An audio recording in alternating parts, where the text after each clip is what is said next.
Novos donos do Anime Fan. O quê? Novos dois. Olha isso!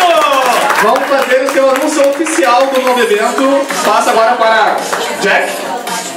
Obrigado, pessoal, obrigado. Daqui a pouco tem mais ingressos para o evento futuro, que acabou de falar, com a Anime Fan.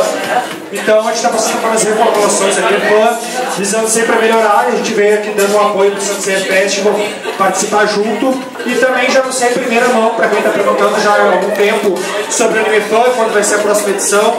Já estamos preparando tudo e vai ter sim a próxima edição, quarta edição do Anime Fan 2015, para o ano que vem. Tem bastante tempo para se preparar. Se a gente guardar 10 centavos por dia, tem lá, com certeza dá o preço do ingresso, tá? Quem vai fazer cosplay já vai fazer um cosplay pro ano que vem também. Estamos fazendo algumas mudanças bem legais, queremos direcionar algumas coisas. Sempre tentando fazer o Anime Fan esse evento que interage mais com o público. Acho que não tanto quanto aqui, que aqui o nosso foi mega direto, mas enfim. Vai ter aquecimento? Não sabemos ainda, vamos tentar fazer um aquecimento Anime Fan antes também.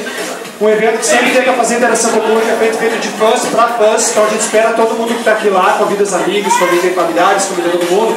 Convida pessoas que vocês não falam nunca, mas falem para ele evento para vocês falar com elas. E o Anime Fan então vai acontecer ano que vem, 2015. A data vai ser 5 de julho. 5 de julho no meio do ano que vem, então no meio do ano. Não é um calorão infernal como é em Porto Alegre, vai ficar bom para usar cosplay. Pode fazer os cosplays cheios de roupa, não tem problema.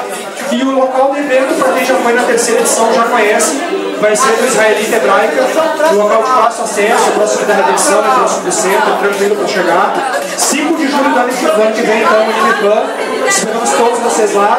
E daqui a pouquinho o meu Pocket vai ter também uma comemoração do grupo do Sunset Festival. Eles estão ali nos bastidores se organizando. Vamos esperar eles por aí. Obrigado a todo mundo. Esperamos todos vocês lá então ano que vem, 5 de julho de 2015, no Anime Fan, quarta edição. Valeu!